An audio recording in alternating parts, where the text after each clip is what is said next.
Deus disse, vem para mim que eu vou para você. Nós nos encontramos e aí, daí para frente, caminhamos juntos. Amém, queridos? Porque sendo Deus por nós, quem pode ser contra nós? Malaquias capítulo 3. Texto esse muito conhecido, muito questionado e muito acreditado. Eu creio nele do princípio ao fim, assim como eu creio na Bíblia, do Gênesis ao Apocalipse, que ela é palavra inspirada de Deus. A única coisa que Jesus veio cumprir e não é necessário fazer mais é sacrifício. Porque ele fez um único sacrifício. Mas Jesus não mudou nada das Escrituras. Ele disse, eu vim para cumprir as Escrituras. E tudo que está na Bíblia Sagrada, queridos, eu aceito como verdade. Porque, do contrário, nós teríamos que rasgar o Velho Testamento e só ficar com o Novo Testamento. Porque tem muita gente, isso é coisa da lei, é coisa do verbo. Quem disse que é coisa da lei? Não tem nada a ver o que eu vou falar hoje com coisa da lei, porque era antes da lei, durante a lei, depois da lei e até os dias de hoje. Amém? Capítulo 3, verso 6, que diz, porque eu, o Senhor, não mudo. Deus é o mesmo ontem, hoje e sempre, ele é imutável. Ele diz, por isso vós, ó filhos de Jacó, não sois consumidos. Desde os dias de vossos pais, vos desviaste dos meus estatutos e não os guardastes. Tornai-vos para mim, e eu me tornarei para vós outros, diz o Senhor dos Exércitos. Mas vós dizeis, em que havemos de tornar? Roubará o homem a Deus? Todavia vós me roubais e dizeis, em que te roubamos? Nos dízimos e nas ofertas. Com maldição sois amaldiçoados, porque a mim me roubais, vós, a nação toda. Trazei todos os dízimos à casa do tesouro, para que haja mantimento na minha casa, e provai-me nisto, diz o Senhor dos Exércitos. Se eu não vos abrir as janelas do céu e derramar sobre vós bênção sem medida. Por vossa causa repreenderei o devorador, para que não vos consuma o fruto da terra. A vossa vide no campo não será estéril, diz o Senhor dos Exércitos. Todas as nações vos chamarão felizes, porque vós sereis uma terra deleitosa, diz o Senhor dos Exércitos. Incline a sua cabeça, vamos orar. Pai querido, na autoridade do nome de Jesus, eu entro na sua presença em oração, intercedendo pela minha vida e pela vida de cada um dos meus irmãos que aqui estão. Na autoridade do seu nome, eu repreendo hoje à noite todo espírito de confusão, toda mentira do inferno, porque o nosso acusador é chamado de pai da mentira. E eu oro repreendendo toda a mentira do inferno. E rogo nessa noite, que neste assunto, meu Deus, tão necessário para a igreja do nosso tempo, seja nesta noite claro, totalmente inteligível, totalmente racional, na mente e no coração de cada um. E que a sua palavra, que é espiritual, revelada a nós pelo Espírito Santo, possa alcançar mentes e corações neste lugar. Em nome de Jesus. Amém e amém.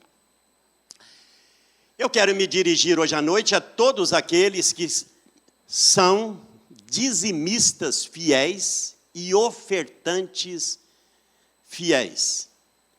E quero me dirigir a você que é resistente à doutrina do dízimo, que resiste à voz de Deus, resiste ao apelo do Espírito Santo, para que nesta noite a barreira da sua resistência, da sua incredulidade, caia por terra na autoridade do nome de Jesus.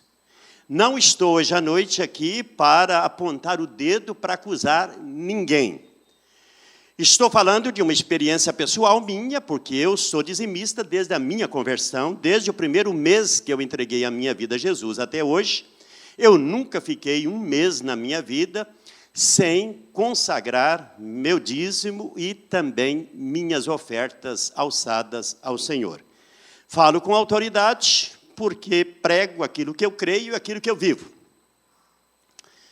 Por isso, nessa noite, eu gostaria muito que você baixasse a guarda e dissesse: Deus, se essa palavra vem da sua palavra e vem da direção do Espírito Santo para o nosso pastor, que eu respeito, a não ser que você não me respeita, mas que você respeita a minha autoridade pastoral, diga: Senhor, pode falar, porque lá no livro de Apocalipse, capítulo 2, verso 7, diz que aquele que tem ouvido, ouça o que o Espírito diz a quem?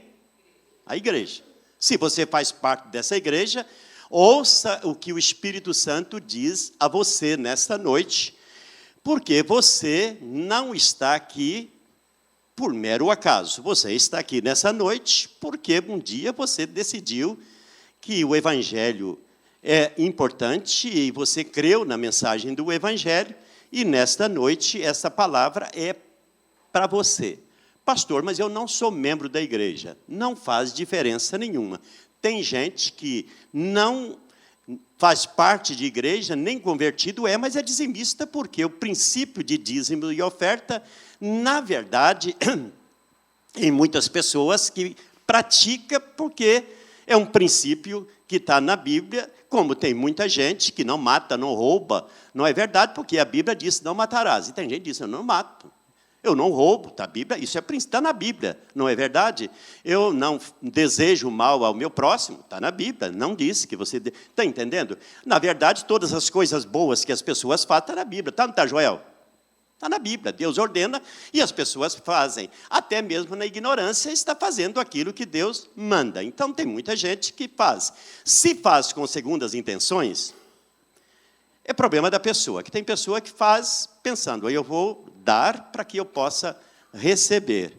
Não é verdade? Então, isso é uma intenção, talvez, sem luz, por ignorância, porque nós não deveríamos fazer assim. Mas porque damos, recebemos. Não damos para receber, mas porque damos, recebemos. Então, eu quero, nessa noite, brevemente, falar à igreja algumas palavras baseadas neste texto sagrado.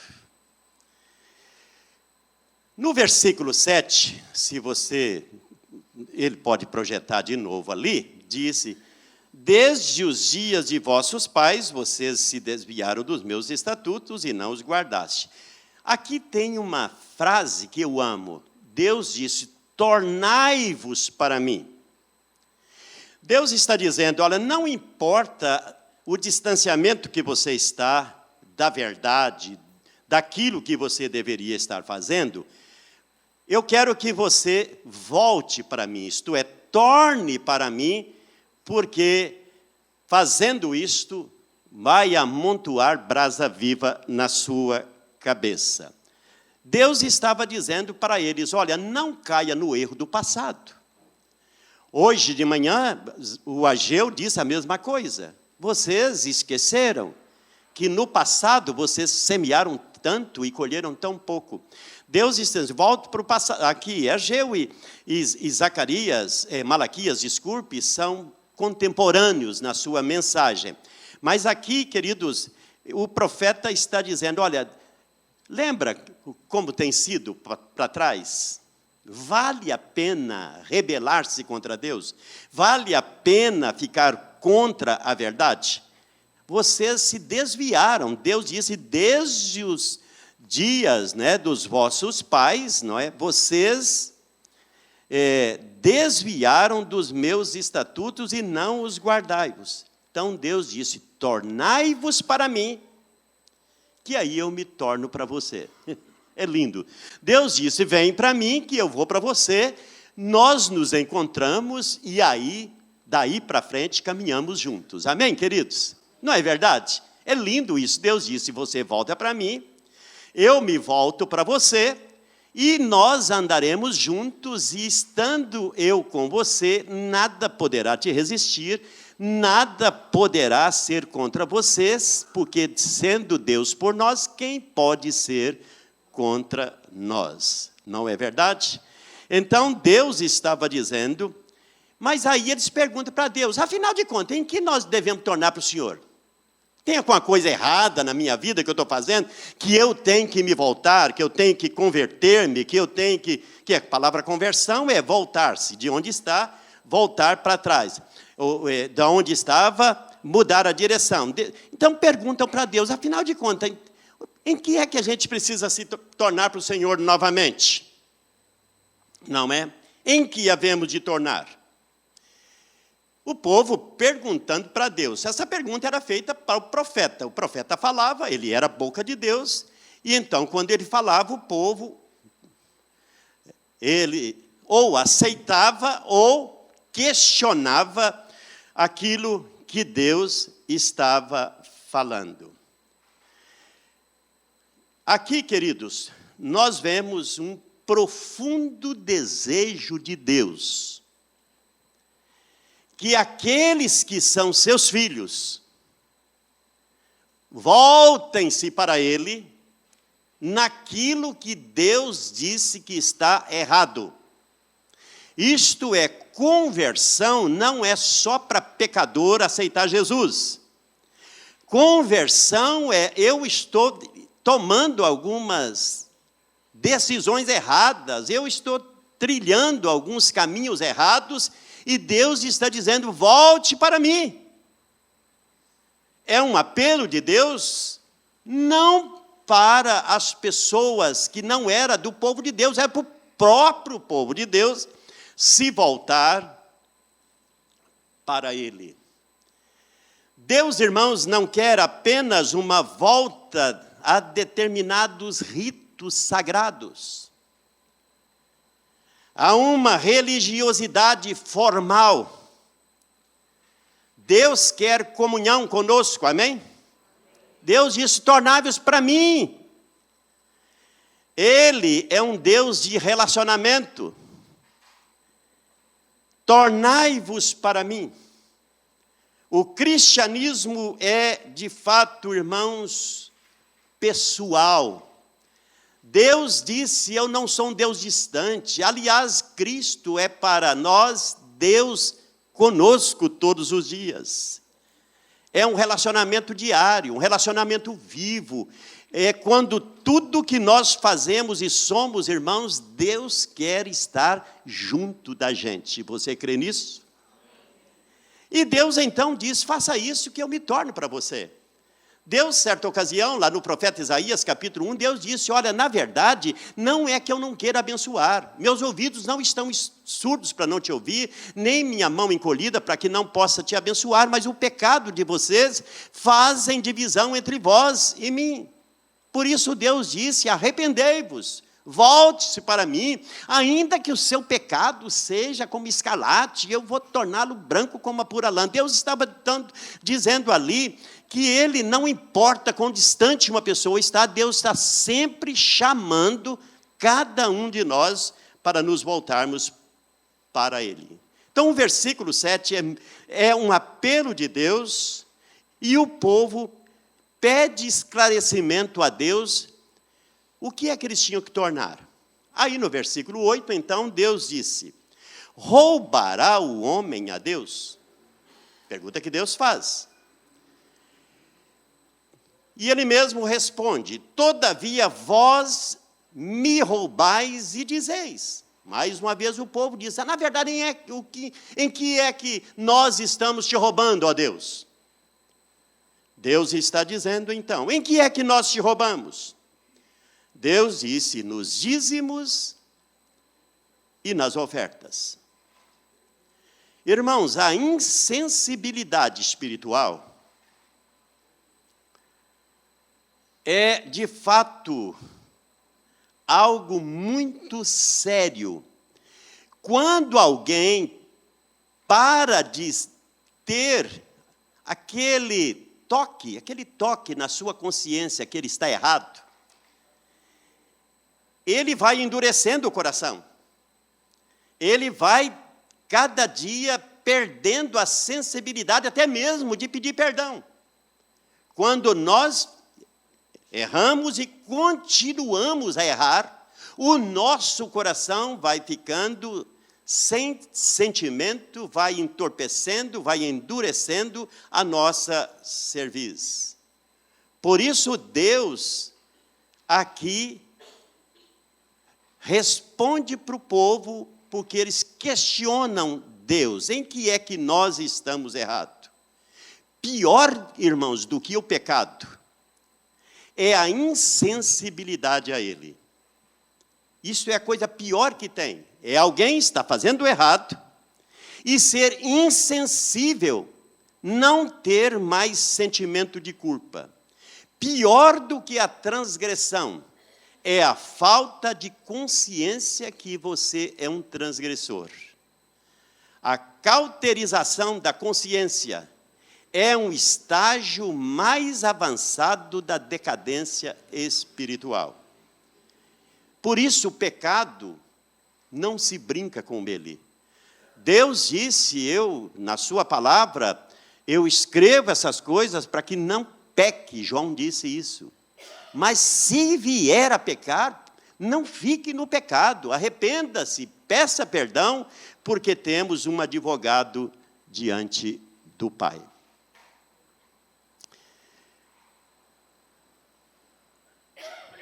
Nos versículos 8 a 10,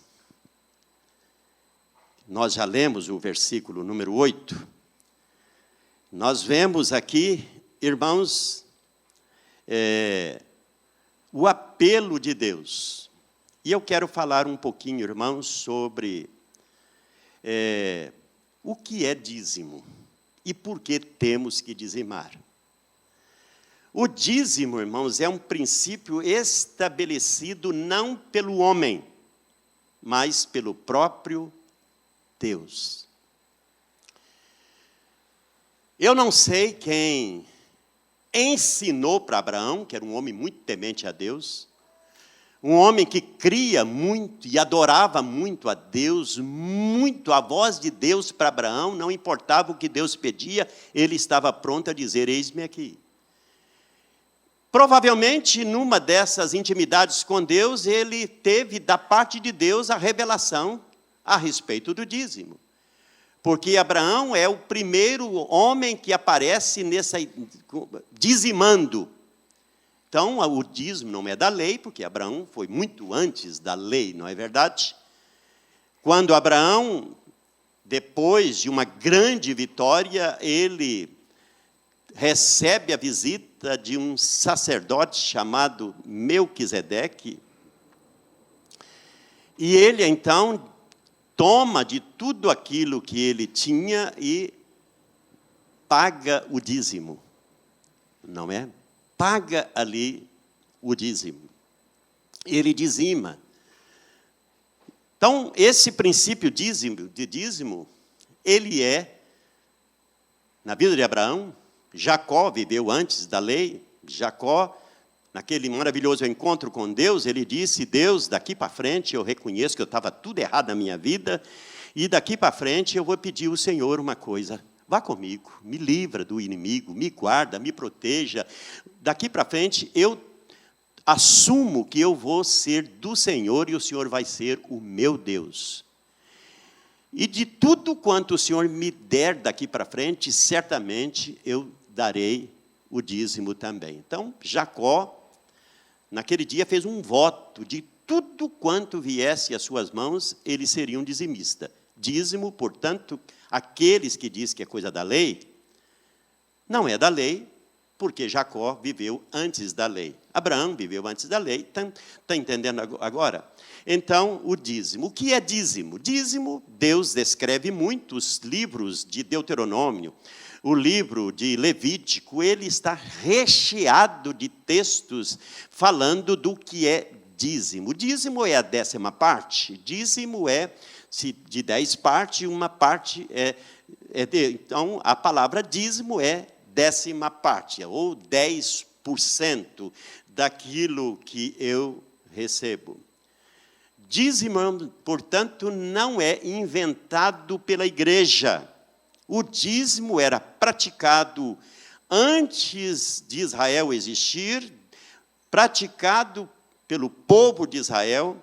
O dízimo foi praticado, um dia Jesus estava em Mateus 23, Jesus repreendeu um escriba, não é? Que disse para Jesus que ele era dizimista fiel, mas tinha sérios problemas com outros mandamentos da lei. Tinha mandamentos que eu falo, os mandamentos morais da lei. Ele disse, eu não roubo, eu não mato, tal. E contou lá, e ele disse, eu sou dizimista, até minhas verduras, minhas hortaliças, os meus temperos que eu colho lá na minha horta, eu dou dízimo de tudo. Aí Jesus disse, olha, muito lindo, continue fazendo estas coisas, mas não negligencie as outras que são tão importantes também. Ele fala a justiça, a misericórdia e tal. Jesus não disse para eu lá, para disso aí e pratique isso. Não, continue fazendo, está lá em Mateus 23. Então, Jesus não mudou. A única coisa da lei que Jesus, irmãos, terminou com ela foi sacrifício pelos pecados, que eram oferecidos pelos sacerdotes, porque ele fez um único sacrifício dele mesmo para mim e para você. Amém? Portanto, o restante, tudo, Jesus não veio tirar, mas cumprir, e não disse que a pessoa não deveria fazer. Então, dízimo, ele é 10%, não é invenção da igreja, não é princípio perpétuo estabelecido, é um princípio perpétuo estabelecido por Deus no coração do homem. Dízimo não é dar dinheiro para a igreja, é um ato de adoração, de obediência e de manter a obra de Deus na terra e fazer com que ela cresça, que ela avance e conquiste o mundo que está perdido. O dízimo não é opcional. Oferta é voluntária. Dízimo não é opcional. Eu vou dizimar ou não vou. Não é opcional. Dízimo é dívida. Oferta é presente. Dízimo é dívida. Eu devo, eu pago. Oferta, sim, é um presente que eu dou para Deus, que eu oferto como um presente. Dízimo é dívida. Tanto é que não é errado a pessoa dizer, pastor, eu quero pagar o meu dízimo. Dízimo, portanto, não é errado dizer eu dou o dízimo, eu pago, é uma dívida que eu tenho para com o reino de Deus, para com a obra de Deus, não é? E aí vem as desculpas de muitos que justificam por que não são dizimistas. Vou ler aqui algumas destas justificativas de muitos.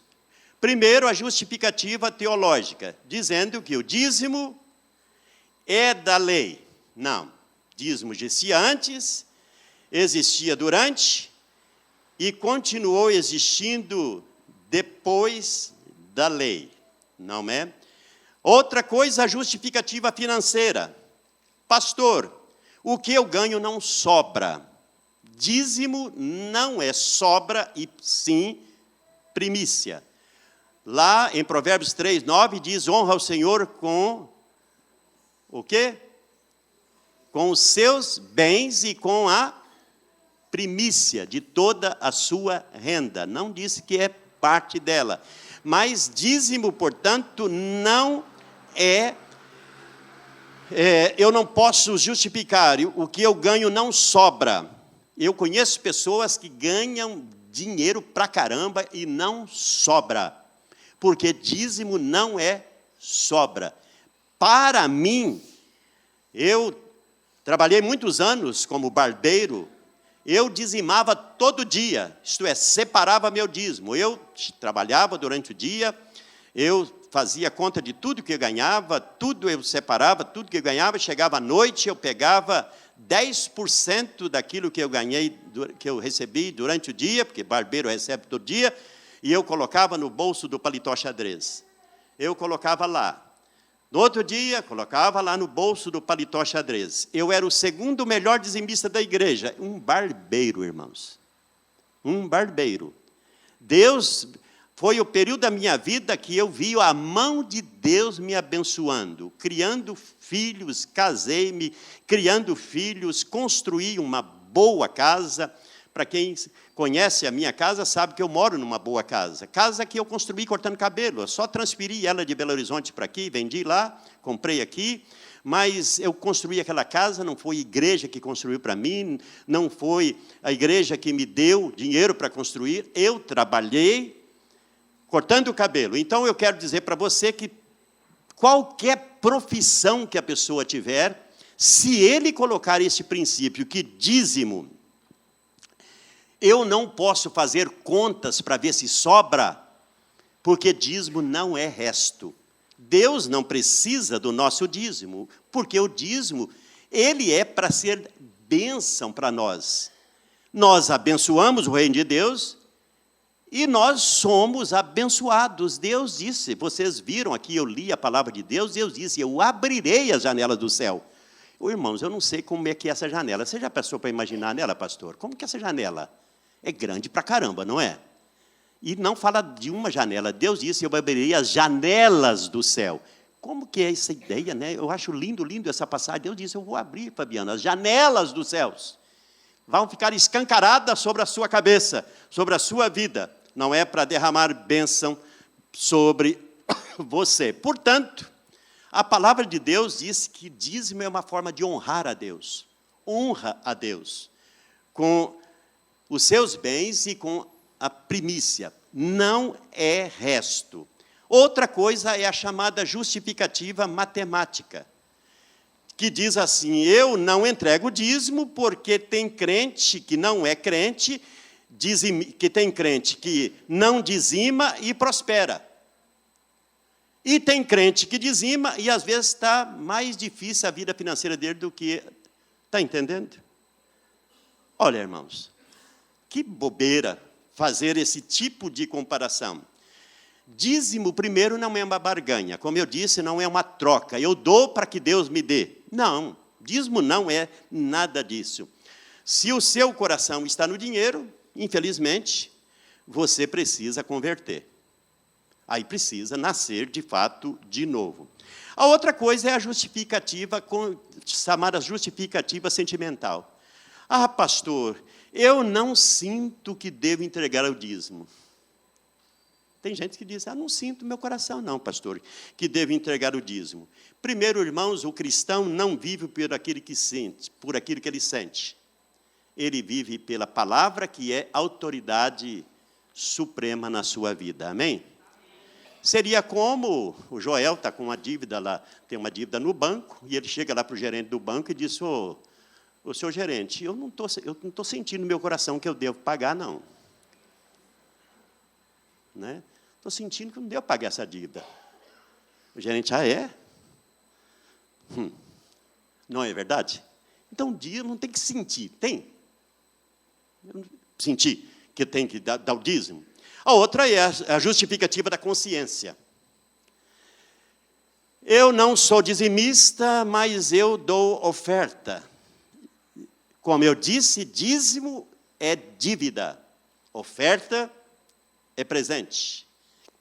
Não adianta fazer bem uma coisa e negligenciar a outra.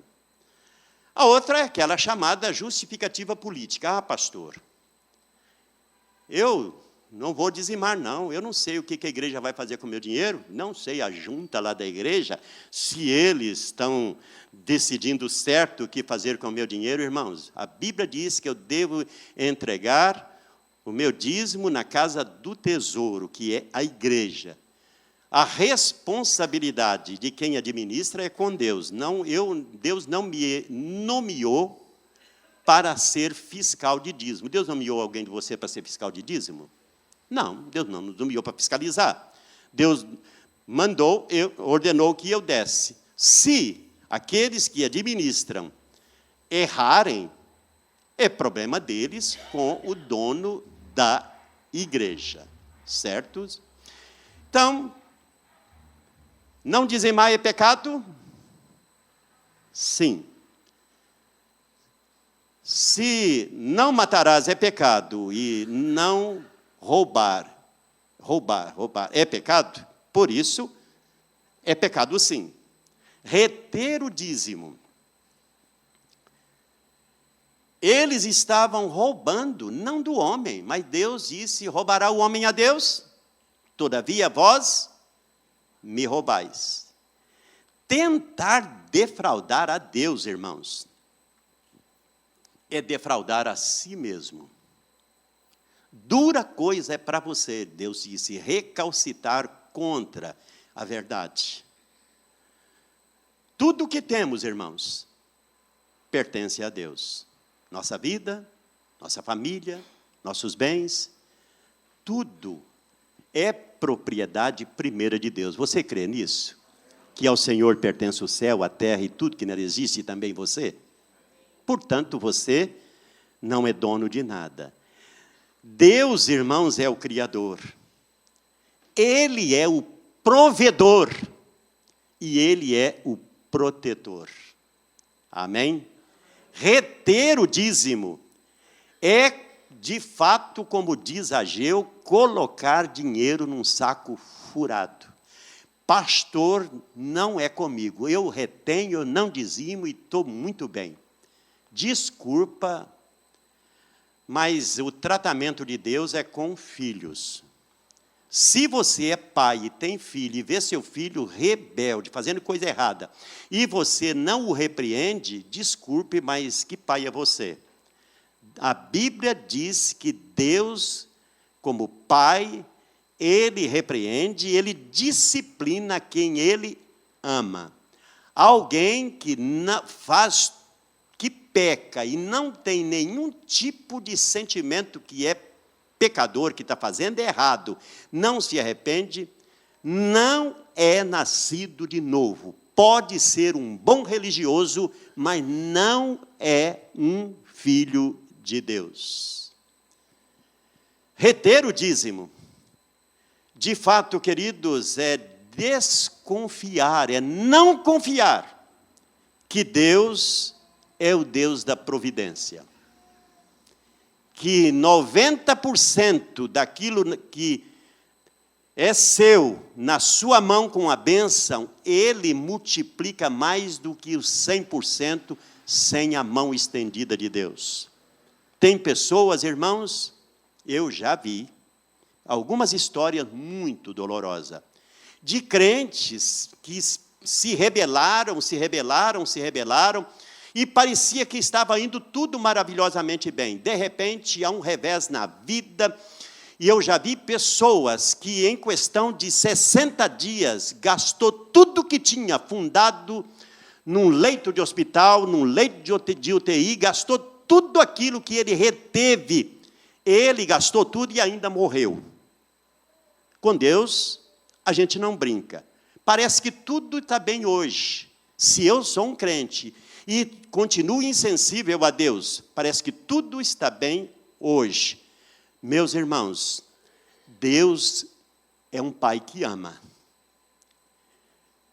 E quando Deus disse que Ele tinha retido a chuva, que Ele não podia impedir que as pragas destruíssem a lavoura, e a terra seca não produzia, Deus estava dizendo que maldição, na verdade, irmãos, é a ausência da bênção de Deus. Uma vida que está debaixo do guarda-chuva da justiça, essa vida é abençoada em tudo. Pode passar provação, pastor? Pode. Mas Deus livra. Com certeza, Deus livra. Reter o dízimo, irmãos, é simplesmente dizer para Deus que o Senhor invente outros meios da sua igreja, do seu reino, continuar sendo mantido na terra. O Senhor arruma outro jeito, porque desse eu não faço parte. Portanto, reter o dízimo é um perigo. Deus disse, trazei todos os dízimos. Deus viu, irmãos, outra coisa, subtrair o dízimo. O meu dízimo, na verdade, pastor, eu dou 5%. Eu dou 7, 8%.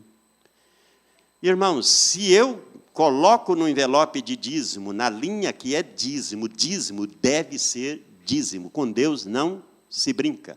Ananias e Safira botaram no envelope uma grande quantidade de dinheiro e levaram para a igreja dizendo, olha, nós vendemos uma propriedade e a gente trouxe o resultado da venda, não sei quanto lá, que eles venderam, uma propriedade, e a gente trouxe aqui para a igreja. Só que em casa eles tinham combinado, ó, nós vamos levar falando que é a venda da nossa propriedade, só que a gente vai colocar só metade. Vamos ficar, é muito dinheiro, vamos ficar com a metade, e a gente leva só a metade, e a gente fala que vendeu, e está lá. Quando chegaram, o marido foi primeiro para a igreja. Quem foi primeiro? O marido ou foi a esposa? O marido foi primeiro, né? O marido foi primeiro para a igreja, chegou lá e falou que estava ali o dinheiro. E, na hora, Deus deu revelação, não é? Para os discípulos, e eles disseram, por que não ficou com o dinheiro em casa? O dinheiro é seu, isso não é dízimo, o dinheiro, a propriedade é sua, por que ficou com o dinheiro em casa? Porque vem mentir para o Espírito Santo. Para que isso? Na mesma hora, o homem caiu duro, morreu. Daí a pouco veio a esposa, chegou atrasada para o culto, não veio junto com o marido. Chegou, e aí perguntaram para a esposa, escuta, é verdade que o seu marido vendeu, que vocês venderam a propriedade e trouxeram X para cá? Sim, vendeu e trouxe. Olha, aí estão os moços que enterraram, já levaram o seu marido, agora vai levar você também. A mulher caiu dura e morreu. O que Deus estava dizendo, irmãos, é que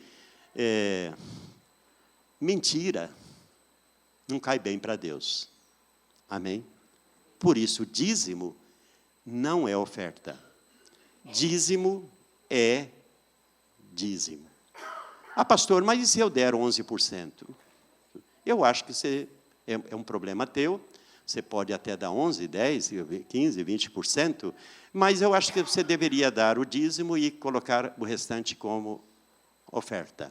Não é? Oferta é alçada, não é? Por isso, Deus ali fala sobre o perigo de serem amaldiçoados, não é? O perigo deles serem amaldiçoados. Não é? É tempo, irmãos, de nós ouvirmos estas palavras para a nossa geração. Vivemos uma época que há uma desculpa, pastor, mas a crise está feia. Irmãos, a crise está feia para todo mundo. Agora, se um crente não perdeu o emprego, está trabalhando, e ele disse que porque o Brasil está vivendo crise, ele está continuando a trabalhar, mas o Brasil está em crise, por isso ele não dizima, desculpa, mas não tem nada a ver, não, você continua trabalhando. Concorda? Porque a Bíblia disse que eu dizimo de toda a minha renda.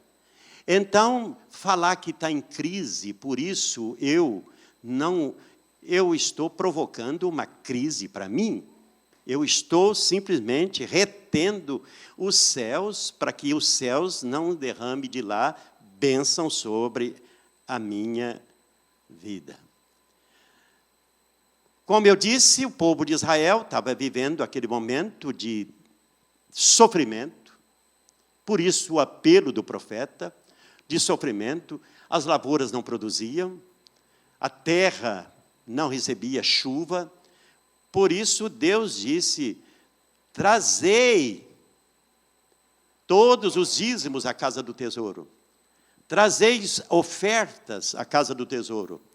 E Deus disse, eu repreenderei o devorador. Está lá no verso 11, que ele disse lá no verso 11, olha ali, por vossa causa repreenderei o devorador, para que não vos consuma o fruto da terra, a vide no campo não será estéril, diz o Senhor. E Deus ainda disse: todas as nações da terra olharão para vocês e vão bendizer o Deus de vocês. Deus disse: eu vou abrir janelas dos céus, verso 10. É lá do alto que procede toda sorte de bênção. Bênção sem medida. Eu gosto desse texto que diz: derramarei sobre vós bênção sem medida. A bênção de Deus, irmãos, ela enriquece. Ela é maravilhosa. A promessa de Deus na Bíblia, dada pela boca do Senhor Jesus, é: dai e dar-se-vos-á. Boa medida, recalcada, sacudida, transbordante, generosamente vos darão, porque com a medida com que você tiver medido, também, com que você tiver medido, vos medirão também. Lucas 16, verso 38. Deus promete, irmãos, literalmente fazer prosperar a quem dá com liberalidade.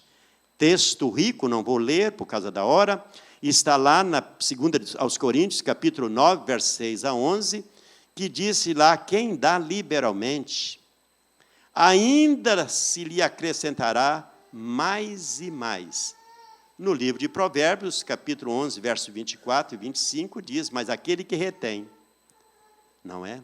Aquele que retém, até o que tem vai ser perda para ele. A alma generosa, essa prosperará. Amém, queridos? Por isso, vamos repreender o devorador da igreja? Vamos repreender? Eu me dirigi a você que é um dizimista praticante, um ofertante praticante, e me dirigi a todos nessa noite para que leve a sério o que eu estou dizendo. Eu não sou pastor de ficar no púlpito falando deste assunto, irmãos, todo domingo. Raramente foco neste assunto. Mas chega um momento que é necessário falar. Essa igreja tem sido generosa, mas ela vive um momento de crise espiritual. Uma igreja generosa em ofertar, mas nos últimos tempos a igreja perdeu a noção de ofertar generosamente. Incrível, irmãos. Estava fazendo na minha cabeça assim uma matemáticazinha. Pelo número de pessoas que assistem à igreja semanalmente, e somando as 12 semanas, nós temos 3 cultos que nós levantamos oferta: quarta, domingo de manhã e domingo à noite. Nós, pelo número de pessoas, nós não chegamos a 50 centavos de oferta por pessoa. Lamentável, concorda?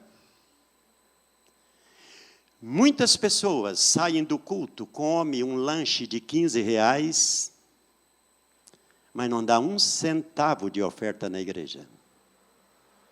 E não é um número pequeno.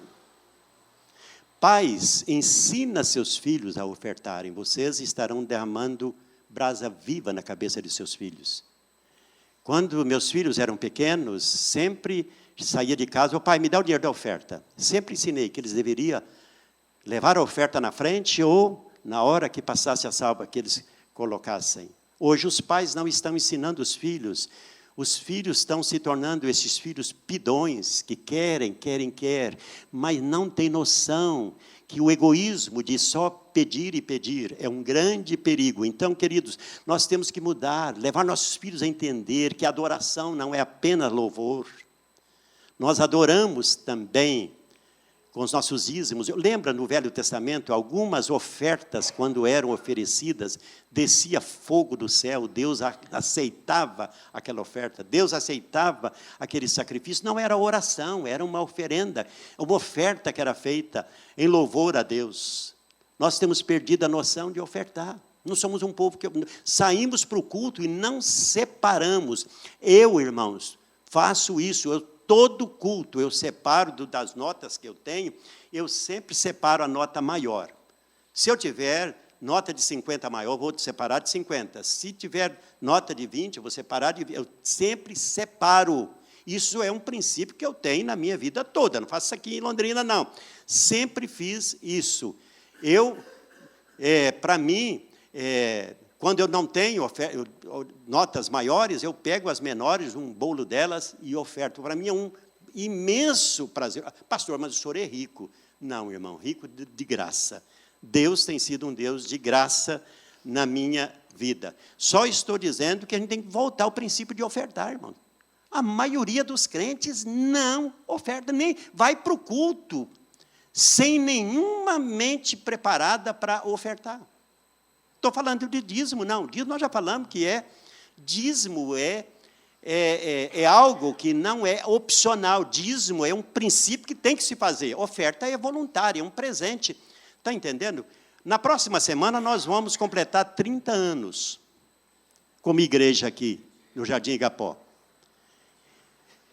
Irmão, normalmente, quando nós vamos numa festa de aniversário, não levamos um presente para o aniversariante? Você leva, pastor Daniel? Não leva um presente, não é? E eu acho que na próxima semana, irmão, nós vamos ter um pregador vindo lá de Campinas, São Paulo, despesas com viagem, a igreja quer ofertar, uma oferta generosa para ele.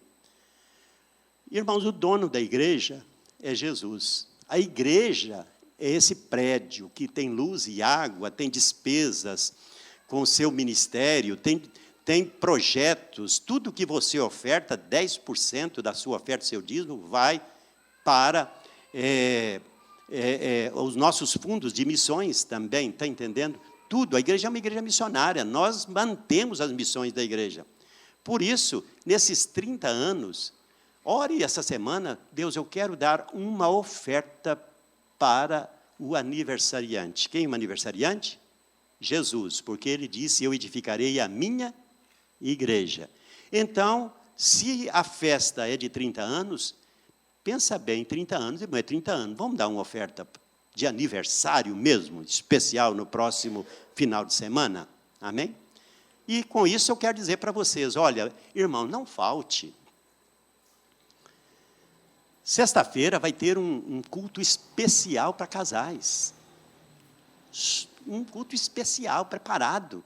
O nosso pregador vem pregar para casais. Sábado e domingo são os cultos de aniversário da igreja. Sábado à noite e domingo à noite. Teremos um grupo, irmãos, que é uma parte do Apocalipse, que é muito conhecido na cidade de Londrina, vai estar cantando aqui domingo à noite. Então, vai ser uma festa de aniversário. Por isso, quebre a rotina. Se você vem só uma vez por semana na igreja, venha esse final de semana, que vai ser bênção. Amém? Se você é casado, vem sexta-feira. Se você é casado, vem sábado também. Se você é casado, vem domingo também. Se você é solteiro, vem sábado e domingo. Está entendendo? Vamos ficar em pé?